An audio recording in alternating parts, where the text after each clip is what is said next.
little more than a year into this. Now, we all know the circumstances by which she came in. It was, 17 days after Michigan won the national title, and then Jim Harbaugh leaves, and most of the staff leaves, and then he hires a staff. Then he has to replace a guy on staff, and then there was the Denard Robinson thing.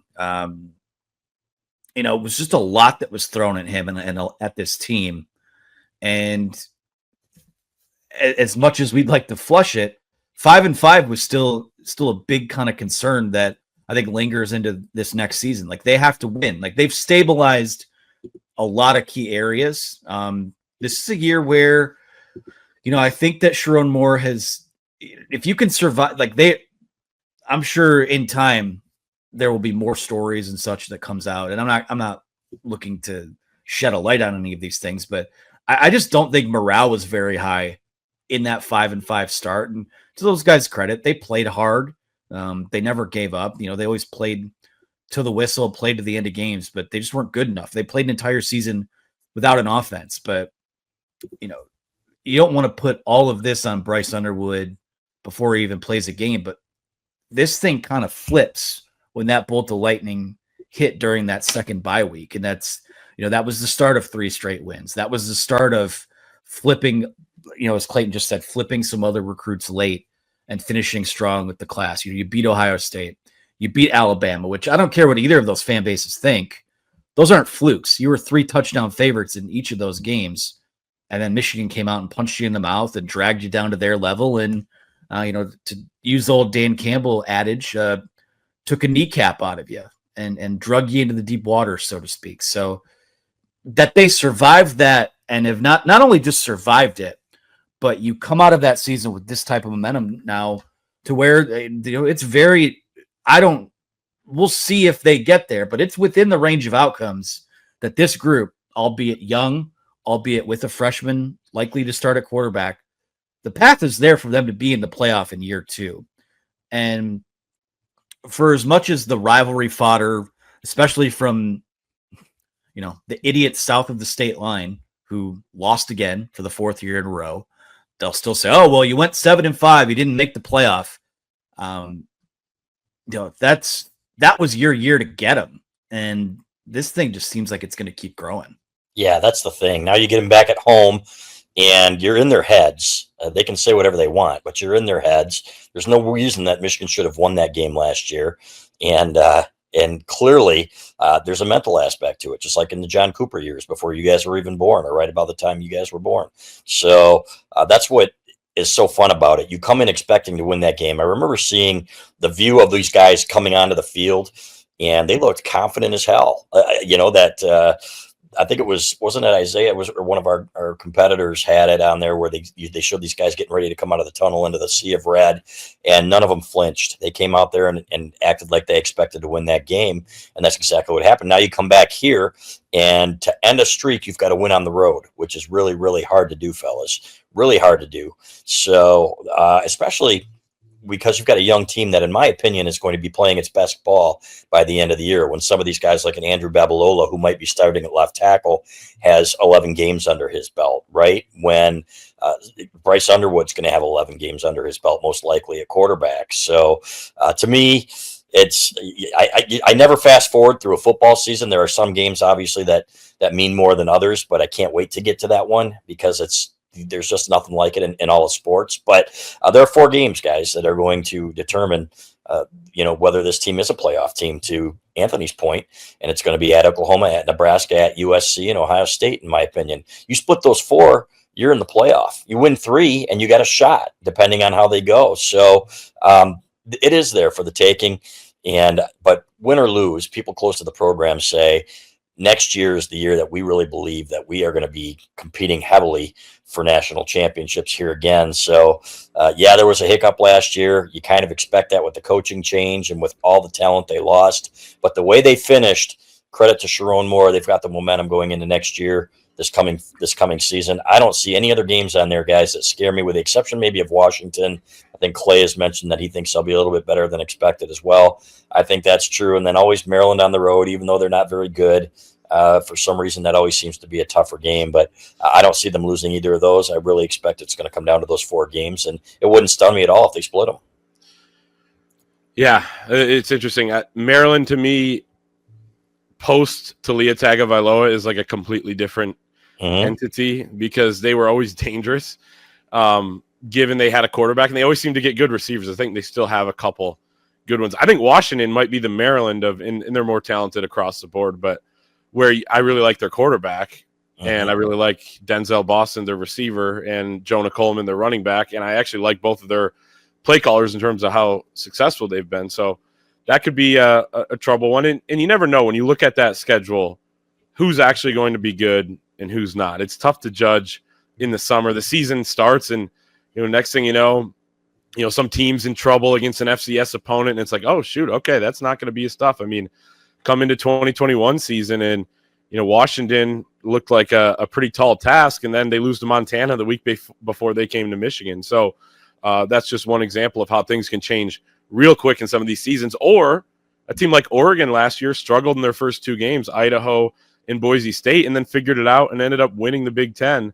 So, you can even see it develop throughout the course of a season. But the Ohio State part of this, I think if you're a Michigan fan, you're hoping that last year was kind of what Ohio State went through in 2011 when they had an interim head coach. We're kind of down, even though they had a ton of talent, because they won a ton in 2010. They won a lot in 2012, even though they couldn't go to a bowl, I think undefeated that year. But in between, it just wasn't quite right. They had Luke Fickell as their interim coach. Michigan beats them, took advantage of it. Last year, Ohio State couldn't take advantage of Michigan being down, a 6-win team coming into Columbus. And the hope is for Michigan fans that, all right, you played them, close there, we're able to gut out a win. Now you're back on track potentially. This season, you get them at home, and you can continue to dominate the rivalry. You're not going to win every game for the rest of the time. So at some point, Ohio State is going to beat Michigan, even though I think it was horse and buggies were still around last time Ohio State beat Michigan. But so we were still wearing masks. Or no, we weren't even wearing masks yet. That was pre-COVID. No one even. You can't convince me they wouldn't have won the COVID year. Once they won last year, I'm like, of course Dan Villari and Michael Barrett running the Wildcat could have got it done. Absolutely, you can't convince me otherwise. All those guys, but yeah. So if Ohio State didn't beat them last year, when we're walking into that stadium and it was like a celebration around those tailgates that they thought they had already won. Look at Jack Sawyer's face before the game. After the game, he was crying, but before the game, the way he took his helmet off and was taunting the Michigan players as they went back into the locker room for the last time before the game. To think of like just what he was thinking in that moment is like they had it no matter what. There was no way they were going to lose that game, and sure enough, they did. So the Ohio State part of it is really interesting, but to me, this season starts with the Oklahoma game. If you can win that, even if you do have some bumps in the road in the middle of the year, the schedule looks pretty good in terms of being able to kind of get back on track late October, early November. You have a second bye in there, and then you have Ohio State at home at the end of the year. So the team you are at the beginning is not going to be the team you are at the end. As long as you stay healthy, you should be better, especially with young talent at quarterback, things like that. But you also have to be ready at the beginning because the Oklahoma game is going to be huge, and they're another team that is kind of like Michigan. They could go either way here. They could be very good, compete for the SEC, or kind of be what they have been the last few years, which has been disappointing. 2 years under 500 for Oklahoma. They hadn't been under 500 before this last stretch since 1998. So they're a wild card team, but that game's going to be huge to determining what kind of cushion you have the rest of the way, because you do have one now with the playoff, as much as it sucks to lose games. And then, the last one is going to define everything if you give yourself a shot. Well, as someone who has rooted for a team and been personally victimized by the Matt Patricia defense, I'm sorry. I mean, not to spoil anything, like I picked Michigan to beat Ohio State in our football preview. That should start mailing out hopefully the next week or so. So look for that in your mailboxes. When it comes down to coordinators, I like Michigan's brain trust a lot more. I like Wink Martindale in a chess match with Ryan Day and Brian Hartline. And I'll take Chip Lindsey in a chess match over Matt Patricia, who in his career has been poisonous to pretty much every locker room he's been in that didn't have Tom Brady in it. Great hire, Buckeyes. I love it. So that'll be interesting. There is the storylines are aplenty. I guess any other thoughts on where this football program is at right now? I again, the playoff is very within reach this year. I think if you can get to the playoff, it's a great season. I think you can have a good season without getting to the playoff, but I think you got to win 9 games. I think it's a big year. Yeah, it's a big year. You got to make strides. The Ohio State game was great last year and changed the narrative, just like Alabama, right? If he loses that game, that Ohio State game, Sherrone Moore's not getting the standing O's, and people are going to be looking at him like, boy, this is a huge year for him. It's still a big year. You got to get up over there. You got to beat Michigan State on the road, which I think they will. You got to be like a 9-3, and then next year, if you don't make the playoff, because there are people right now saying, well, it's a complete failure if they don't make the playoff with this schedule. It's hard, guys. It is hard to win college football games, and you've got a lot of youth and you have some question marks. So they're still kind of rebuilding under Sherrone Moore after losing all those guys. And but they do have to make strides. And I think they will. I think Bryce Underwood, they're going to roll with him. I don't think they're going to really have a choice, frankly. I think that Mikey Keene's getting better, but he's not where he needs to be. So that puts Underwood way ahead. And I think that he's got obviously a much higher ceiling, and there are more things you can do with him. So it's going to come down to that offensive line. Again, they're going to run the ball a ton. But to me, this team needs to show some improvement. Get there to 9-3, beat the rivals. Would love to see them beat Ohio State again. You don't know. That's a 50-50 game. And then build for next year when I think they really start competing for titles. Yeah, there's a lot of pressure on Sherrone Moore coming into the season. And, I think there would be a lot more if they didn't win games at the end of the season, win 3 straight. They were heading into senior day without a 6th win that would guarantee them bowl eligibility. Then they get it. And on the week that they landed Bryce Underwood, and they finished the recruiting class strong and won against Ohio State and Alabama. And that's encouraging because you can, they showed they improved throughout the year. That defense by the end of the season was one of the best I've ever seen. And you can't really say that in terms of an entire season because you have to put a full season together to be in that category. But as far as performances go, against Ohio State might be the best I've ever seen.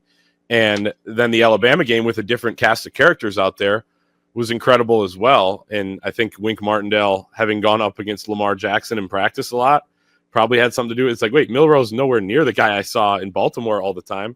I don't care who's on the field. Like, we're going to figure out a way to stop this. We're going to also look at what we did a year ago when it was Minter, calling the shots and how we stopped them, and they were able to do it. So it felt like from a defensive standpoint, they came together. From Sherrone Moore's standpoint, he figured out how to win games without an offense. And in recruiting and transfer portal, they've fixed some of the issues on offense and hiring Chip Lindsey as well. So, those things lead you to believe that there can be improvement here, but they still have to go out and do it. And the schedule looks less daunting than it did last year.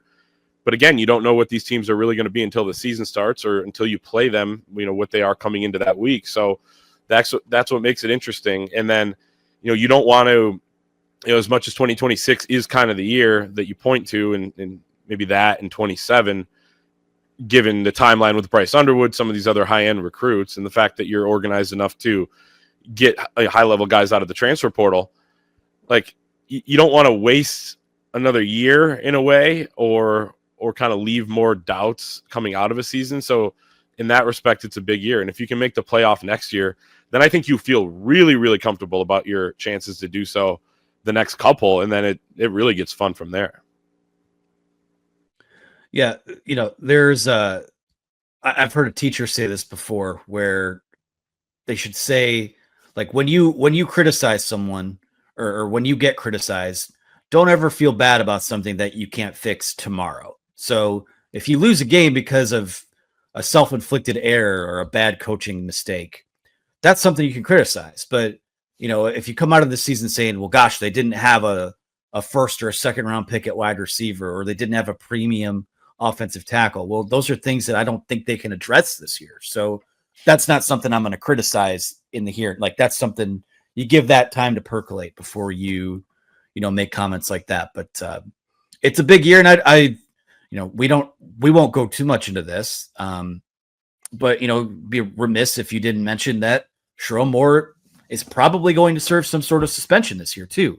So depending on the length of that and when it comes and where it happens, especially when you have, I think, the 3 toughest road games that you play this season, all in that first 6 weeks of the year, that's something that could affect this year's, what the ceiling of this year's team is. Yeah, especially if he's not going to be helping prepare the game plans, which he's not when that happens. So we'll see if it's game 3 and 4 like Michigan has proposed, or if it's going to be 1, 2, 3, and 4.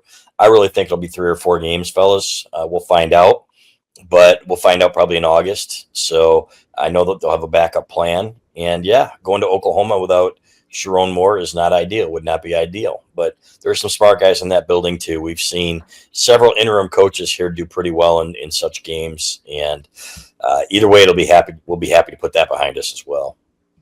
Yeah, which is utterly ridiculous that he would get suspended for turning over text messages he turned them over, and it's an overblown, investigation anyway. It's a nothing burger of even a scandal. So it's insane like that could happen. And they've changed the rule now where, he can't be there during the week if he's suspended. So I think you hope that doesn't happen, that maybe, it remains 2, but it's scary to think about not having your head coach for a month of a season, not just 4 days of that month, literally an entire month. That would be extremely detrimental to a season.